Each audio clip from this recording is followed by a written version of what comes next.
옛날에 살았던 아파트에 관한 이야기다.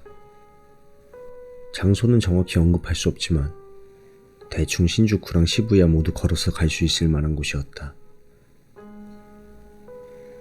두 개의 노선이 겹쳐 지나가는 역이어서 걸어서 5분 정도 걸리는 위치였다.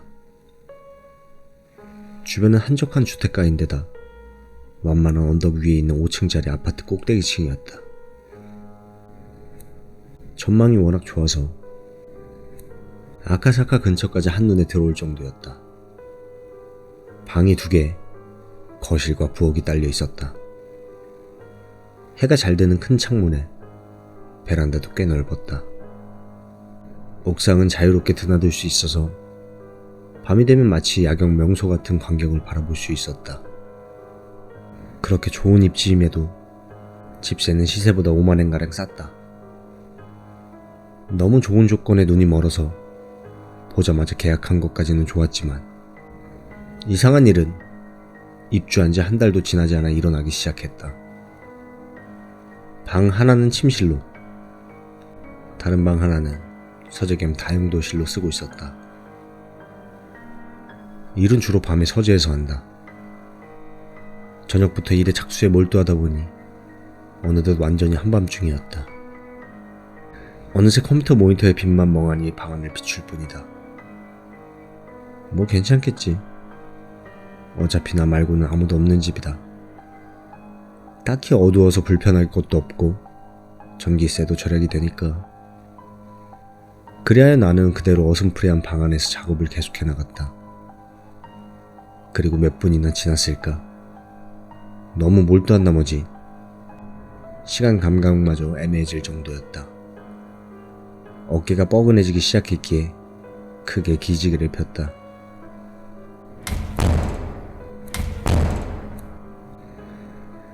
그 순간 온몸에 소름이 끼쳤다. 아무도 없을 침실에서 소리가 들려온다. 아니, 그럴 리가 없다. 단순히 잘못 들은 것일 터다. 이 집은 옆집이나 윗집도 없으니 나를 빼면 소리를 낼 사람도 없다. 게다가 철근 콘크리트를 써서 지은 집에서 저렇게 큰 소음이 넘어올 리도 없다. 일 때문에 지쳐서 환청까지 들리게 된 걸까? 그렇게 생각한 나는 방에 불을 켜고 조금 쉬기로 했다. 침실과 서재에 있는 문은 열어두고 있었기에 빛은 침실까지 새어 들어간다. 하지만 왠지 확인하는 것이 무서웠다. 환청이라고 생각하기 위해 노력했지만 아무리 생각해도 그 소리는 역시 분명히 들렸기 때문이었다. 혹시 밖에서 방이 어두운 걸 보고 빈집 털이라도 들어온 건 아닐까? 혹여나 마주쳤다가 살해라도 당하면 어쩌지? 도대체 어떻게 해야 하나 고심하는 사이 시간이 꽤나 흘렀다. 이런저런 생각을 하는 사이에 마음도 꽤나 가라앉아 있었다. 문은 확실히 잠궜고 애초에 여기는 5층이다.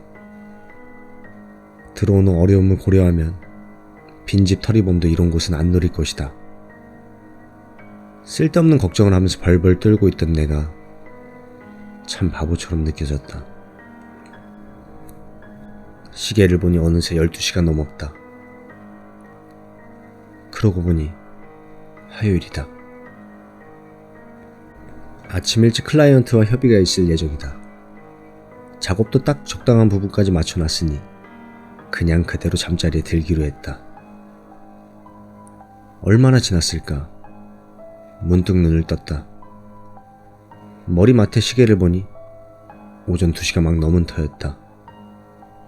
이상하게 정신이 멀쩡하다. 내일 아침부터 바쁠 텐데 이대로 잠이 안 오면 어쩌지? 한숨을 내쉬며 벽 쪽을 향해 몸을 휙 돌려 방 쪽을 향한다.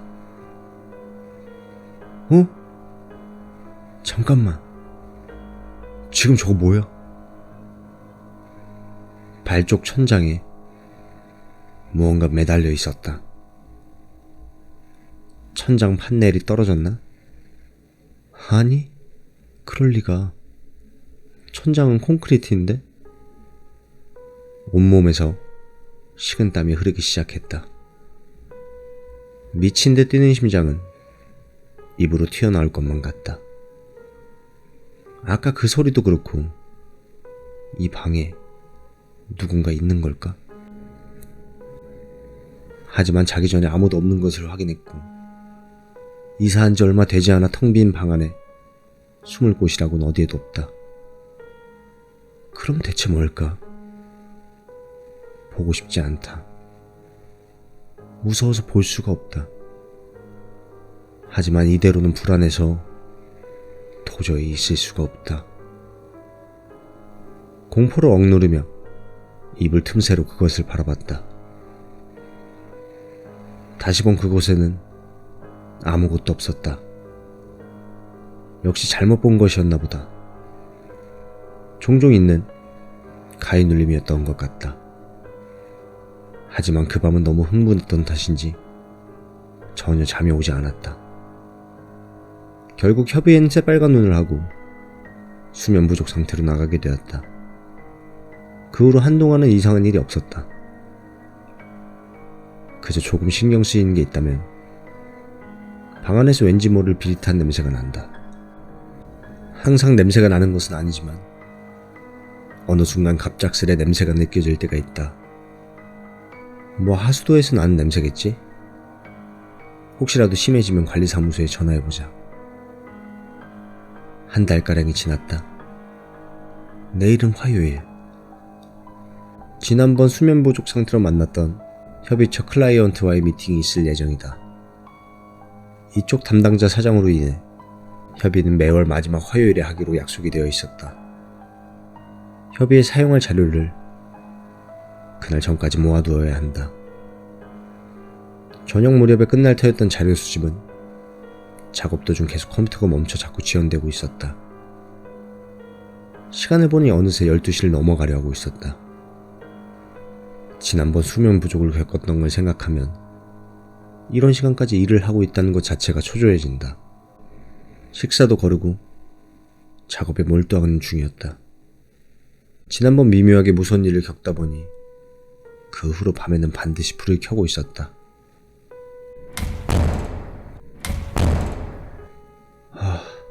또 그 소리다. 이번엔 잘못 들은 것도 아니다. 확실히 침실 쪽에서 소리가 났다. 내 손은 부들부들 떨리기 시작했다. 일을 신경 쓸 때가 아니다. 불도 켜져 있고 빈집털이 따위가 올 리도 없다. 하지만 확실히 누군가 있다. 공포를 참지 못하고 나는 방 열쇠와 핸드폰만 들고 그대로 밖에 뛰쳐나왔다. 서둘러 1층까지 내려온 후 떨리는 손으로 간신히 근처에 사는 친구에게 전화를 했다. 여보세요? 나 A야. 소리가 들려. 침실에서 소리가 난다고. 어? 왜 그래 갑자기? 그렇게 허둥지둥대고 무슨 소리가 난다는 건데?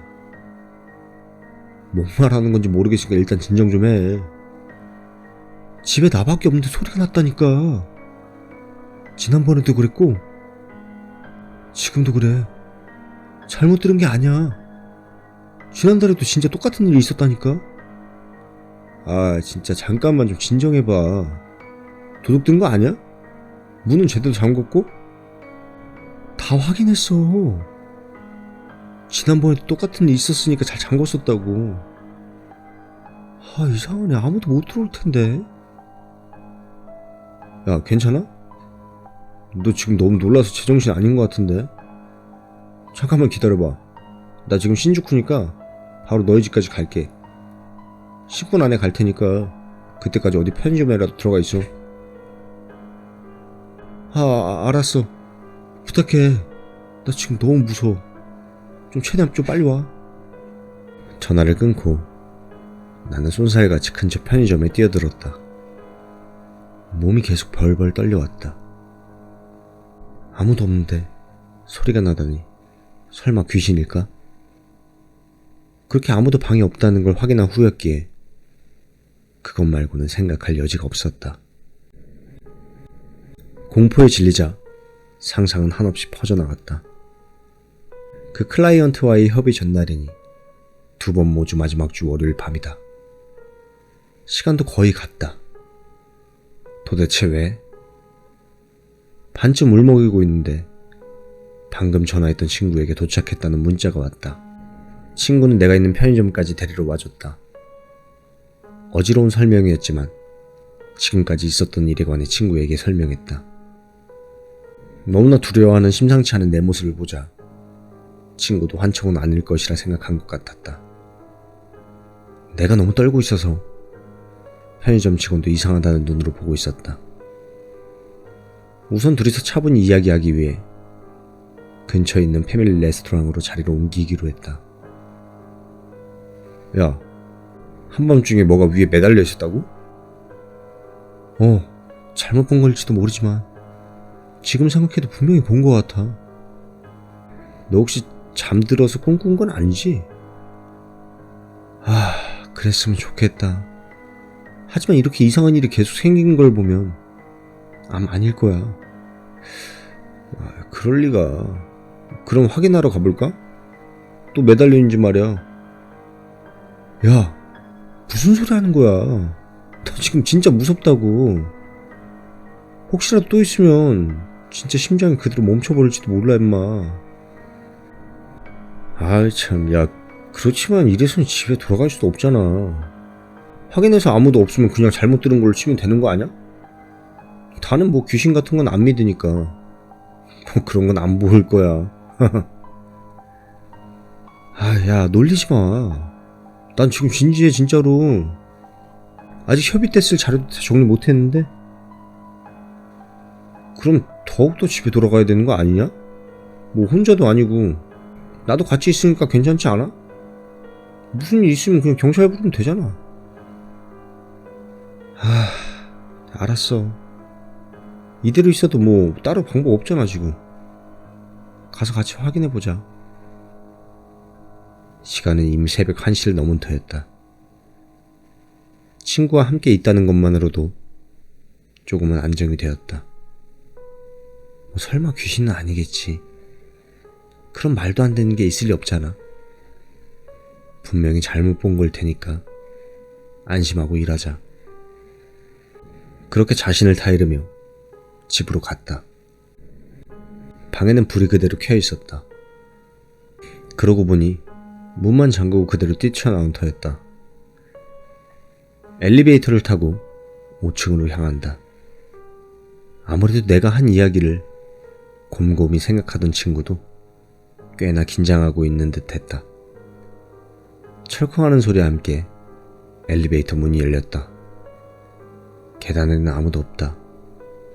침을 꿀꺽 삼키고 조심스레 방문 열쇠를 열었다.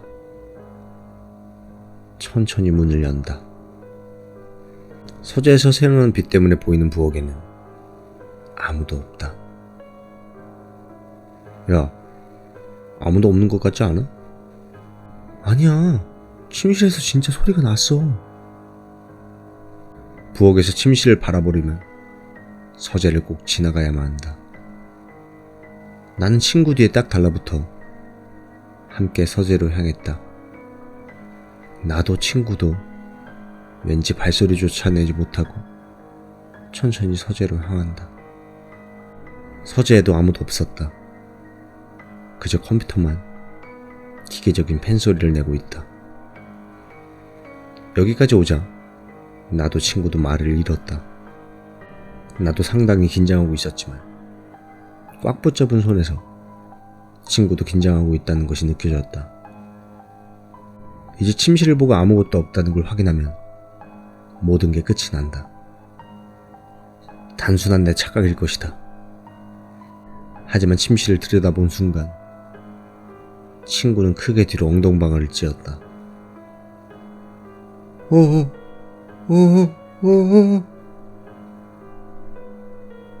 말도 제대로 못하는 친구를 보고 금세 깨달았다.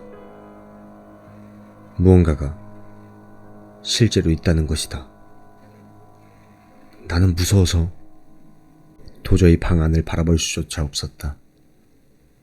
어쨌든 집을 빠져나가기로 했다. 우리는 서로를 부축하며 몇 번이고 겁에 질려 넘어질 뻔하면서도 집을 나왔다. 엘리베이터를 기다릴 정신도 없었다. 비상계단을 뛰어내려와 정신없이 도망쳤다. 무엇으로부터 도망치고 있는지도 모른다. 하지만 일단 아파트에서 멀어지고 싶다는 생각뿐이었다. 일단 우리 집으로 가자. 친구는 그렇게 말하고 택시를 잡았다. 야, 뭔가 매달려 있었어. 야, 거봐. 역시 내 말이 맞잖아. 도대체 뭐였어? 뭐가 제대로 보이긴 한 거야? 봤어. 틀림없어. 매달려 있었어. 뭐가? 대체 뭐가 매달려 있었던 거야? 야, 아무튼 됐고 그 집 빨리 나와. 분명히 그 사람이야. 그 사람이 있었다고 저 방에. 아니, 그 사람이라니. 그럼 매달려 있었던 건 사람이란 거야?